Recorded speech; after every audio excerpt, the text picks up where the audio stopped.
नमस्कार विद्यार्थी मित्रांनो, माय मराठी स्कूल युट्यूब चॅनलवर तुमचं सगळ्यांचं स्वागत आहे. आज आपण पाहणार आहोत शिष्यवृत्ती परीक्षा इयत्ता 5वी गणित, त्यामध्ये अंशाधिक अपूर्णांक, छेदाधिक अपूर्णांक, पूर्णांक युक्त अपूर्णांक भाग 2. भाग 1 आपण जर पाहिला नसेल तर माय मराठी स्कूल युट्यूब चॅनलवर पाहून घ्या, कारण त्याच्यामध्ये आपण या संकल्पना समजून घेतल्या आहेत की अंशाधिक अपूर्णांक, छेदाधिक अपूर्णांक, पूर्णांक युक्त अपूर्णांक म्हणजे काय, काही उदाहरणं पाहिलेली आहेत. या भागामध्ये आपण आणखी उदाहरणं पाहणार आहोत, जेणेकरून हा घटक तुम्हाला पूर्णपणे समजेल आणि या घटकावरचे गुण तुमचे जाणार नाही. ठीक आहे, तर आपण व्हिडिओला सुरुवात करण्यापूर्वी जर तुम्ही माय मराठी स्कूल युट्यूब चॅनलला सबस्क्राईब केलं नसेल, सबस्क्राईब करून घ्या, बेलच्या आयकॉनला क्लिक करा, जेणेकरून मी एखादा व्हिडिओ अपलोड केला की लगेच तुम्हाला त्याचे नोटिफिकेशन मिळतील. चला व्हिडिओला सुरुवात करूया. बघा, पहिला प्रश्न, 3.5/7 आणि 2.3/9 या अपूर्णांकांचा गुणाकार किती. आता इथं अशी उदाहरणं सोडवताना मी तुम्हाला सांगितलंय, पहिल्यांदा ह्याचं आपण अंशाधिक अपूर्णांक करून घ्यायचं. मग ते कसं करायचं, तर इथं गुणिले मांडायचं, इथं अधिक मांडायचं, इथं गुणिले मांडायचं, इथं अधिक मांडायचं आणि खालून वर जायचं.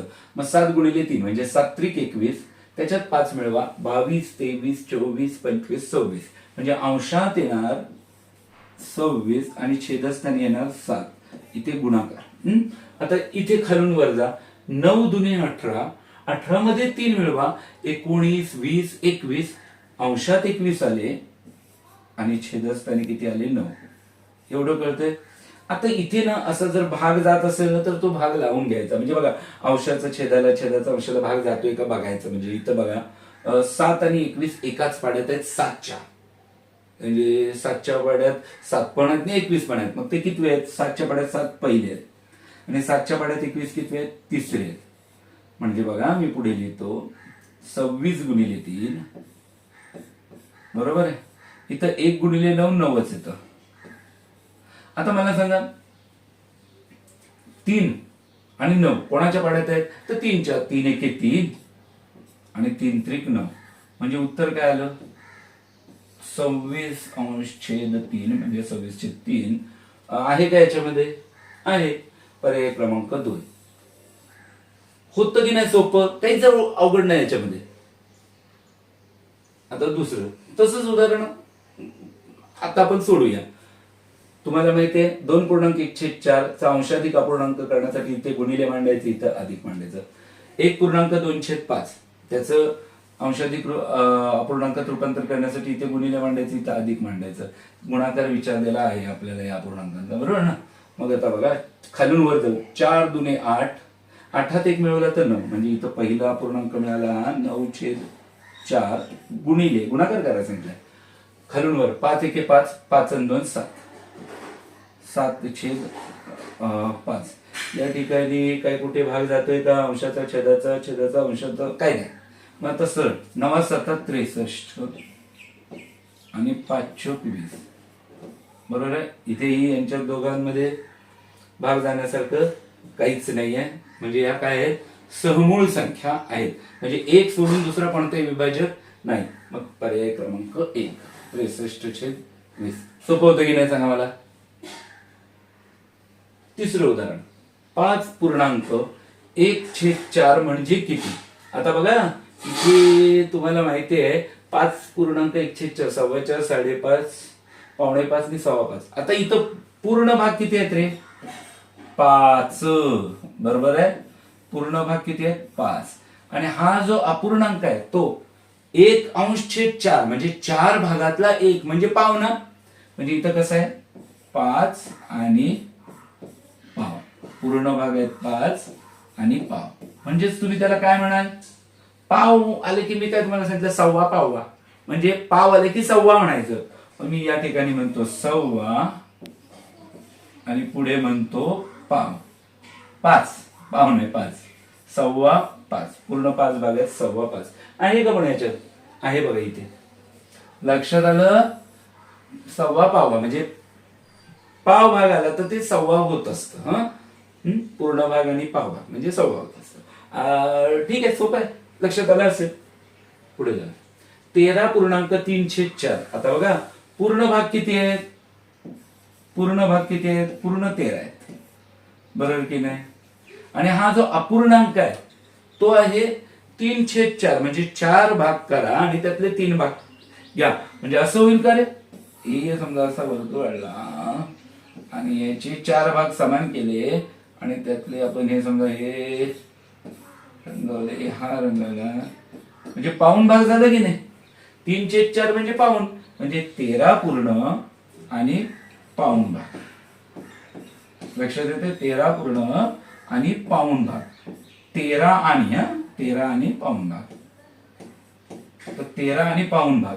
मग याच्यामध्ये काय म्हणाल तुम्ही, पावणे. सुरुवात करायची काय, पावणे. पण या पावणेची गंमत काय माहितीये का, आता 13 नाही बोलायचं तर 14 बोलायचं. पावणे 14. मी मुलांना काय सांगतो माहितीये का, की पाहुणे येणार आहेत, आलेले नाहीत, पाहुणे येणार आहेत म्हणजे पुढे येणार आहेत, म्हणून पुढचा अंक बोलायचा, लिहिताना मागचा द्यायचा. म्हणजे समजा 4:45 म्हणजे पूर्ण भाग किती झाले, 4 झाले. 4:45 वाजता येणार आहेत म्हणजे 5 वाजलेत का नाही तर 4, मग 4 पूर्ण आणि पाऊण भाग असं. तर इथं लक्षात ठेवा, 14:45 कुठे दिसतंय का, दिसतंय मला बघा. इथं 12.34 असतं, 12.34 तर 13:15. 10.34 असतं तर 11:15. लक्षात येते. आता बघा, खालील पर्यायातील 13.5 अपूर्णांक कोणता, तर 13.5 म्हणजे काय, 13 पूर्ण आहे की नाही. 13.5 म्हणजे 13 पूर्ण आणि साडे आलं की अर्धा, लक्षात ठेवा, आणि अर्धा. कारण आपण काय बघतोय, पाव बघतोय, म्हणजे पाव अर्धा आणि पाऊण, म्हणजे यामध्ये पावला आपण 1.25 पावा लक्षात ठेवलं. मग या ठिकाणी पावणे पाऊण ते जुळतंय आणि मग राहिला 1.5, मग तिथं अर्धा लक्षात ठेवा. आता 13 पूर्ण आणि अर्धा म्हणजे 13 पूर्ण घ्या आणि अर्धा म्हणजे काय, 1/2. 2 भागातला 1, 1/2. 13 पूर्ण आणि 1/2, 13.1/2. याला काय म्हणाल, 12 पूर्ण आणि 1/2 म्हणजे 12 आणि अर्धा 12.5. याला काय म्हणाल, 13 आणि पाव, 1/4 म्हणजे पाव म्हणजे 13.25. याला म्हणाल 13.5. म्हणजे हाच आहे ना पर्याय. आणि याला काय म्हणा, 13 पूर्ण आहेत आणि पाऊण भाग म्हणजे पुढचं 14.25. ठीक आहे. खालील पर्यायातील 9:15, पावणे आलेले नाहीत, येणार आहेत, म्हणजे 10च्या आधी काय येतं, 9 ना. 9 पूर्ण आणि पाऊण, 9 आणि पाऊण. काय म्हणतो मी, 9 आणि पाऊण. मग आता काय म्हणाल, 9 पूर्ण, पाऊणला तुम्ही 3/4 असं लिहिता. 9.3/4 आहे का या पर्यायात, आहे. आता समजा म्हणून आपण सगळे पर्याय वाचून घेऊ. 10 पूर्ण आणि 3/4 म्हणजे 10.3/4 म्हणजे काय होणार, पावणे होणार ना, 11.15. लिहिताना मागचं, बोलताना पुढचं. इथं 10 आणि अर्धा 10.5. इथं 9 आणि 4/3. हे काय आपण पाव 5.5 मध्ये म्हणू शकत नाही. पर्याय 9.3/4 म्हणजेच 9:15. 7वं उदाहरण आहे बघा, 2.1/3 अधिक 4.3/5 वजा 3.1/5. ठीक आहे. पहिल्यांदा आपण काय करूया, ही बेरीज वजाबाकी करण्यासाठी आपल्याला ते अंशाधिक अपूर्णांकात रूपांतर करायला लागेल. इथे गुणिले मांडू, इथे अधिक मांडू, इथे गुणिले मांडू, इथे अधिक मांडू, इथे गुणिले मांडू, इथं अधिक मांडू. लक्षात येते. आणि खालून वर जाऊ, 3 दुने 6, 6 आणि 1 7, 7/3 अधिक 5 चोक 20, 20 आणि 3 23, 23/5 वजा 5 त्रिक 15, 15 आणि 1 16, 16/5. आता या ठिकाणी बघा, इथे छेदच सारखा दिसतोय, म्हणजे ह्यांची वजाबाकी आपण आधी केली तरी चालेल, बरोबर आहे. मग बघा, मी काय करतो, 7/3 आहे तसंच लिहून घेतो आणि 23 मधून 16 गेले, राहिले किती, 7 ना, 7/5. तुमच्या इथपर्यंत लक्षात आलं का. छेद समान आहे म्हणून यांची वजाबाकी पहिली करून घेतली. आता बघा, 3/5 करू शकतो का, 3ला समजा 2 ने गुणलं, 3 ने गुणलं तर 5 होणार आहे, नाही. 5/3 नाही करू शकत. मग काय करायचं, हे तिरकस गुणाकार, म्हणजे आपण असं करूया, हा जो 5 आहे ना, दुसऱ्या अपूर्णांकाचा छेद, त्याने या दोघांनाही गुणा, या तीननी म्हणजे पहिल्या अपूर्णांकाच्या छेदाने या दुसऱ्या अपूर्णांकाला म्हणजे अंशाला आणि छेदाला दोघांनाही गुणून घ्या. म्हणजे बघा इथे लिहितो म्हणजे समजायला आणखी सोपं होईल. हा पहिला अपूर्णांक आहे तसाच लिहून घ्या 7/3 आणि या 5नी दोघांना गुणायचंय. म्हणजे बघा गुणिले 5, रेष वाढवली, गुणिले 5 या पद्धतीने लिहा. पहिलं हे लिहा, कारण माझा एवढ्या वर्षाचा अनुभव आहे ना, मुलं काय करतात माहितीये का, कधी 7नी गुणतात, कधी 3नी या दोघांना गुणायच्या ऐवजी या 7नी इकडे गुणतात, या 5नी इकडे गुणताना मग 3 इकडे आणतात, काही उलट पालट करतात, म्हणजे त्याला काय अर्थ नसतो. त्याच्यामुळे हे पहिला अपूर्णांक लिहून घ्या आणि नंतर या छेदाने दोघांनाही गुणून घ्या.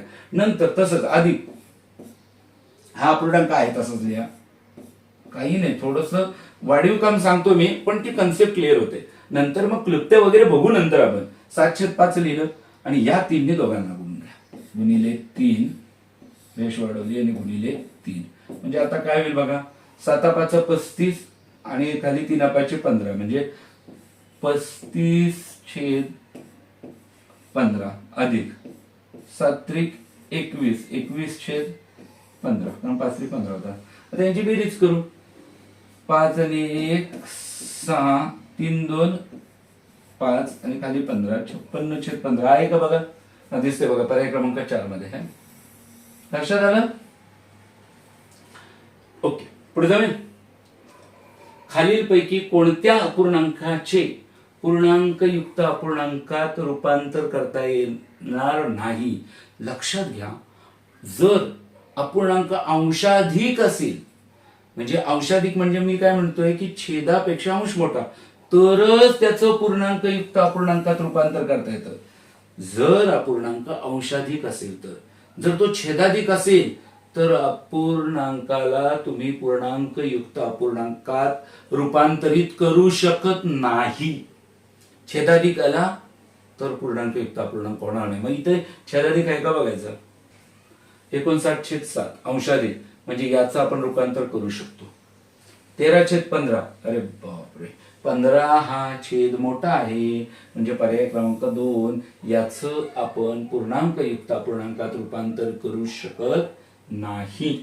इथे अंश मोठा आहे म्हणजे याचं आपण रूपांतर करू शकतो, इथे अंश मोठा आहे याचं रूपांतर करू शकतो. छेदाधिक अपूर्णांकाचं पूर्णांकयुक्त अपूर्णांकात रूपांतर करता येत नाही. 3/5 अधिक 5/5 यांची बेरीज केली असता खालीलपैकी पूर्णांकयुक्त अपूर्णांकातील रूपांतर कोणते? 3/5 अधिक 5/5. आता इथे बघा 3/5 अधिक 5/5 दोन पद्धतीने सोडू शकतो. हा, सोपी पद्धत काय, इकडे बघा 5 एके 5, 5 एके 5 म्हणजे काय होईल 3/5 अधिक 1 म्हणजेच 1.3/5 आहे का बघा हे. किंवा मग एखादा म्हणेल की नाही हे काय सर छेद समान आहे, मी बेरीज करतो, तर कर बाबा कर. 3 आणि 5 8 आणि छेदस्थानी 5, बरोबर. 8/5 पर्यायात नाही आहे. मग हो सर आपलं चुकलं का काय, नाही. तर हा अंशाधिक अपूर्णांक आहे, याचं पूर्णांकयुक्त अपूर्णांकात रूपांतर करा. 5 आणि 8 ला बघा, 5 एके 5 पाड्यात आहेत 5 आणि इथे आहेत 8, 8तून 5 घालवा, 3 राहिले, बाकी 3 राहिली. अंशात आणि छेदात 5 आलं. तर या पद्धतीने तुम्हाला जे सुटेबल होईल, टाइम वाचवेल, तुम्हाला जे डोक्यात पटकन शिरेल ते करा. आता 6.25 या संख्येत काय मिळवावे म्हणजे 11.5 हे उत्तर येईल. आता पहिल्यांदा म्हणलं ना 6.25 म्हणजे काय ते लिहावं लागेल. 6.25 म्हणजे 6 आणि पाव ना, 6.25 म्हणजे 6 आणि पाव. मग 6 आणि पाव मी कसं लिहिणार, 6 पूर्ण आणि 1/4, बरोबर आहे. ह्याच्यात काय मिळवलं म्हणजे आता काय मिळवलं मला माहित नाही, मी एक आपलं मनाने मानलं. आता 11.5 म्हणजे 11 आणि अर्धा ना, म्हणजे 11 1/2, 11 पूर्ण आणि अर्धा. ठीक आहे.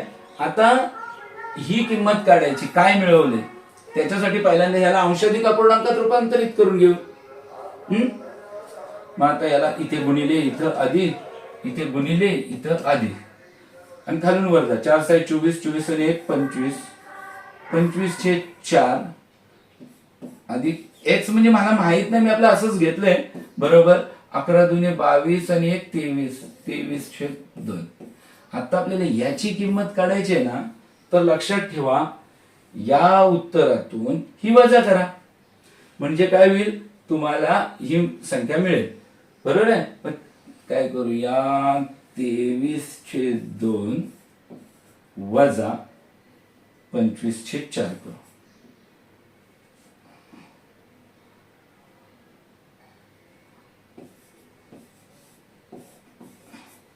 कळतंय कसं केलं ते. आता बघा, ह्या 2/4 करता येतील. जर 2 ला मी 2 ने गुणलं ना तर 4 होतील, पण नुसतं 2 ला गुणून जमणार नाही, अंशालाही गुणायला लागेल. म्हणून बघा 23 गुणिले 2 छेद 2 गुणिले 2 वजा 25/4. ठीक आहे. मग आता बघा 23 दुने 46 होणार, 46/4 वजा 25/4. इकडं काय करायचं नाही, नाहीतर इकडं छेद बदलून टाकाल. मग आता 46 मधून 25 घालवले, 1 4 2 गेले 2, 21/4. पण आता इथं असं कुठं म्हटलं 21/4. मग काय करायचं, हा अंशाधिक अपूर्णांक आहे, त्याला पूर्णांकयुक्त अपूर्णांकात रूपांतरित करायचं. मग बघा पूर्ण भाग किती होतील, 4 पंचे 20, 21 मधून 20 गेले, बाकी राहिली 1 छेदस्थानी 4. 5.1/4 म्हणजे 5 पूर्ण आणि पाव. 5 पूर्ण आणि पाव म्हणजे 5.25.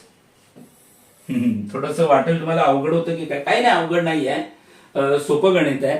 फक्त पायरी पायरीने जायचं. पहिल्यांदा 6.25 म्हणजे काय लिहून घ्या, हे आपण लिहिलं पूर्णांकयुक्त अपूर्णांकात. नंतर त्याचं अंशाधिक अपूर्णांकात रूपांतर करा. नंतर 11.5 जे आहे ते लिहून घ्या पूर्णांकयुक्त अपूर्णांकात आहे, आणि त्याचं नंतर अंशाधिक अपूर्णांकात.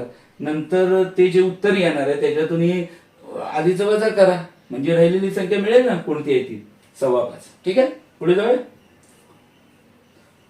अजून एक मुद्दाम गणित घेतो, म्हणजे तुम्हाला कळायला पाहिजे. 9:15 या संख्येत काय मिळवावे, म्हणजे 25.25 हे उत्तर येईल. आता 9:15, पावणे म्हणतो कसं, 9:15 वाजता येणार आहेत, म्हणजे 10 वाजलेले नाहीत, 9, म्हणून 9 पूर्णांक. ही माझी पद्धत आहे, ही असंच असतं असं काही नाही, ते तुम्हाला जे सोपं वाटेल ते करायचं. 9.3/4 बरोबर आहे.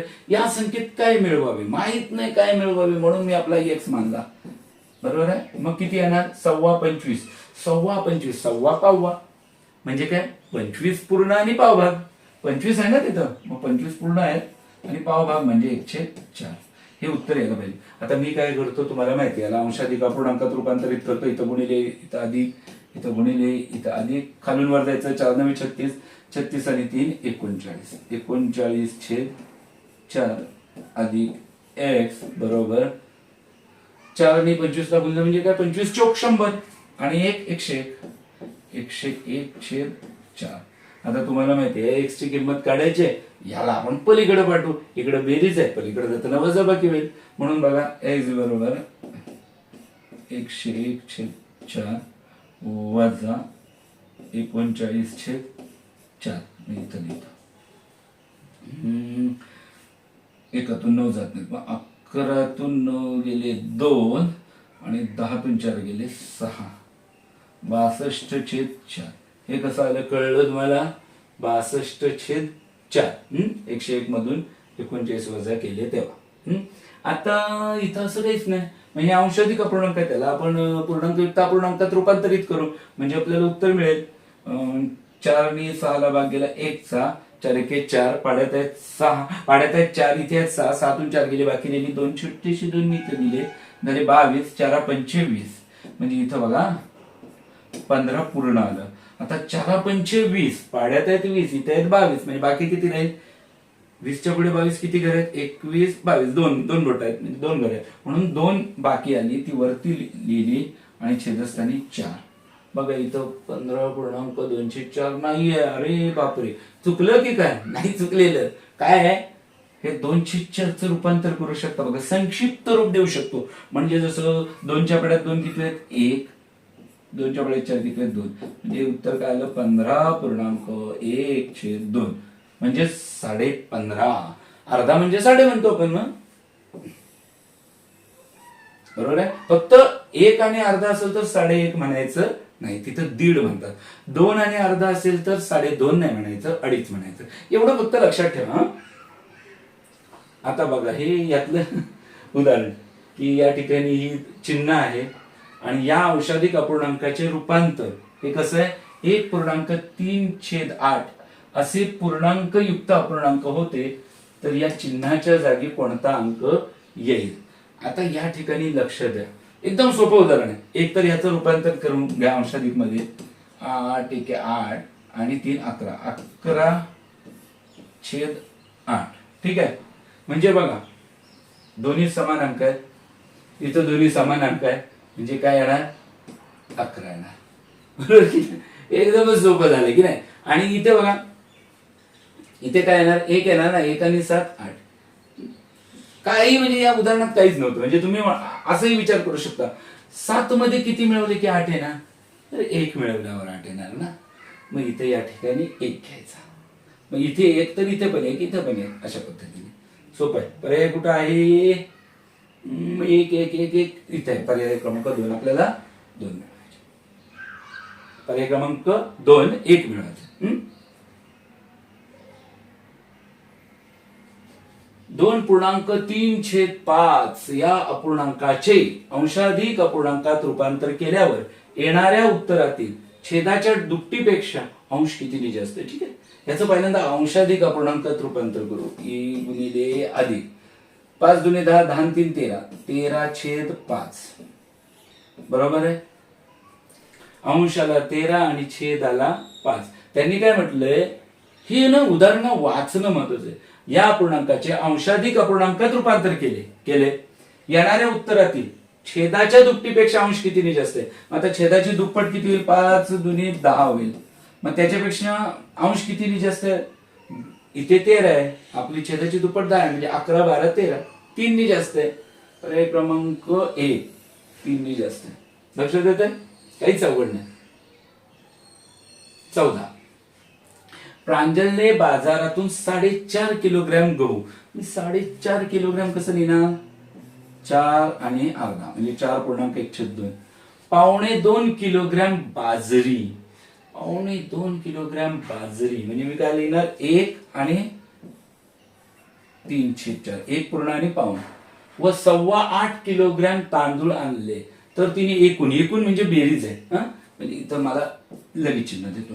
8.25 किलोग्रॅम तांदूळ ना, मग 8.25 म्हणजे 1.25 पावा म्हणजे 8.5 म्हणजे अधिक 8.1/4 बरोबर आहे.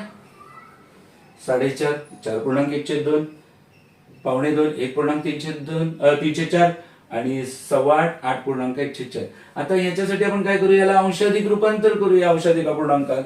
मग बघा तुम्हाला माहिती आहे पद्धत, गुणिले अधिक, इथं गुणिले इथं अधिक, इथे गुणिले इथे अधिक, खालून वर 2 8 आणि 1 9, 9/2 अधिक 4 1 4, 4 आणि 3 7, 7/4 अधिक 4 8 32, 32 आणि 1 33, 33/4. ठीक आहे. हे लक्षात आलं कसं आलं ते. आता बघा इथे ना छेद समान आहे म्हणून यांची बेरीज आपण पटकन पहिली करून घेऊ. मग 9/2 मी आहे तसंच लिहितो, अधिक 7 आणि 33 40, 40/4. हे लक्षात आलं. छेद समान असलं की अंशांची बेरीज करता येते. आता बघा इथे ना या दोन अपूर्णांकांची बेरीज करण्यासाठी त्यांचा छेद समान असायला लागतो, पण तो नाहीये. मग तो करता येतोय का बघा. 2 चे 4 होऊ शकतात. कसे होऊ शकतात, तर 2 ला तुम्ही 2 ने गुणा बघा 4 होईल. मग जर 2 ला तुम्ही 2 ने गुणताय तर 9 ला किती ने गुणाल, 2 नीच. जे खाली छेदस्थानी करताय तेच अंशस्थानी करायचं. खाली छेदस्थानी 2 ने गुणताय ना, अंशाला पण 2 ने गुणा. म्हणून मी इथे लिहितो बघा, थोडी पायरी वाढवतो, समजायला पाहिजे म्हणून 9 गुणिले 2 2 गुणिले 2 अधिक 40/4. समजतंय. 9 दुने 18, 2 दुने 4 अधिक 40/4 बरोबर. आता छेद समान आहे, बेरीज करू शकता. 40 मध्ये 18 मिळवा, 58 होतील ना. 58/4 कसं आलं? 808 4 आणि 1 5 अशा. 58/4 नाहीये. हा औषधिक अपूर्णांक आहे, त्याला पूर्णांकयुक्त अपूर्णांकात रूपांतरित करा. 4 ने 58 ला भाग लावा. 4 एके 4, पाड्यात आहेत 4, इथे आहेत 5, 5तून 4 गेले, बाकी राहिली 1, 1च्या पुढे 8 घ्या, 18, 4 चोक 16. म्हणजे बघा पूर्ण भाग आला 14चा. आता 4 चोक 16, पाड्यात आहेत 16, इथे आहेत 18, मग 18 मधून 16 गेले, 2 राहिले. मग 2/4 आहे का 14.2/4? नाहीये. मग काय करायचं? चुकलं की काय? नाहीये, चुकलेलं नाहीये. इथे बघा संक्षिप्त रूप देता येईल. 2 के 2, 2 दुने 4, म्हणजे 14.1/2 म्हणजेच 14.5. 14 आणि अर्धा म्हणजे 14.5 आहे का इथे? आहे. आलं लक्षात? तर अशा पद्धतीने आपण औषधिक अपूर्णांक, छेदाधिक अपूर्णांक, पूर्णांकयुक्त अपूर्णांक यातील भाग 2 पाहिलेला आहे. व्हिडिओ जर तुम्हाला आवडला तर आपल्या माय मराठी स्कूल युट्यूब चॅनलला जरूर लाईक, शेअर, कमेंट, सबस्क्राईब करा. बेलच्या आयकॉनला क्लिक करा, जेणेकरून मी एखादा व्हिडिओ अपलोड केला ना की लगेच तुम्हाला त्याचे नोटिफिकेशन मिळतील. धन्यवाद.